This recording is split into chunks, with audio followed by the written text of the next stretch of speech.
I brought you out here away from the others, because I overheard some things that I need to correct you on. Am I about to get scolded for something? No. You have paid me a fee to learn astrology, and I intend to teach you the right way. There are some things that need correcting, some myths that need to be straightened out. Not only do I hear you say these things, but I hear and see them a lot on the internet. Okay. Let me get my pad out. I am listening. I am ready. It absolutely makes my skin crawl when I hear someone say that there was a transit to something in a progressed chart. It is maddening to hear it. What's wrong with it? I know you are just starting, but I also know you have some experience and knowledge. What is a transit? A transit is the movement of the planets occurring now to positions in the natal horoscope. Beautiful. That is absolutely correct. What is a progression? Progression is the name we give to planets that move forward based on math. Does a transit actually happen in reality? Well, yes. It really does. Does a progression actually happen? No, I guess it doesn't. So how can something that is real like a transit make contact to something that isn't real? It can't. There is no such thing as transiting Pluto to your progressed sun, as I heard you say back there. That is horrendous, bad, ignorant astrology. Please refrain from that kind of thinking. Yes, teacher. What else did I screw up? I heard you say that you feel like your mind is more efficient because your natal Mercury, which is retrograde, turned direct by secondary progression. I almost threw up. What would be THR problem there? First of all, you are and are not a thing because of a planet.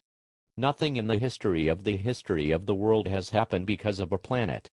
That said, these rules about secondary progressions are the product of the hard copy ephemeris.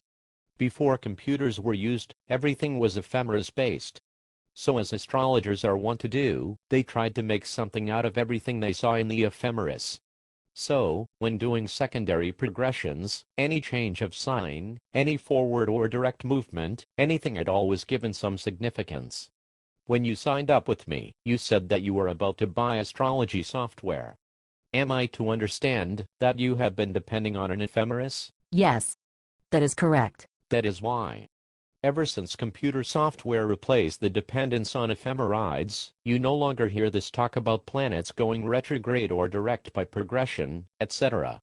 It is a myth. Okay. I am almost afraid to ask if you heard us talking about the horoscope of the United States. Yep, I was going to get to that. What was the problem? You said that you thought a certain horoscope was the one of the United States, because the moon in this house shows how the American people are this, and the sun in such and such means so on. The horoscope of a country is not like the horoscope of a person. Just because a country has the sun, moon, or ascendant in Aries does not mean that its people are assertive. The purpose of having the horoscope of a country is to be able to time events. That's all. Do you mean to say that the horoscope of the United States does not have the sun in Cancer, a Gemini ascendant in the rest? I don't know, and neither do you. I think, to date, I have seen 13 or so horoscopes of this country. If you took 13 people who believed in one of those horoscopes, all of them could present a very rational, seemingly intelligent case for why the horoscope they believe in is the correct one. And therein lies the problem. If 13 people can present a great case for one horoscope over the other, we do not have a horoscope. And even if the day comes when we do have one, you cannot use personality traits and so on as proof positive. But it all seems to fit with Uranus on the ascendant, the full second house, the moon in Aquarius. Is it conceivable that the United States could have the sun in the 10th house? Yes, it is. Is it conceivable that the United States could have the moon in Aries, Taurus, Gemini, Cancer, Leo, Scorpio, Sagittarius, or Capricorn? Could a case be made for each position? Well, yes, it could. This is why you cannot justify the chart by personality traits. Those traits are going to be dependent upon both objective and subjective perspectives. But if something major happens to the country in the country, like 9/11, and there is an outer planet transiting or arcing to an angle in the chart, that is what counts.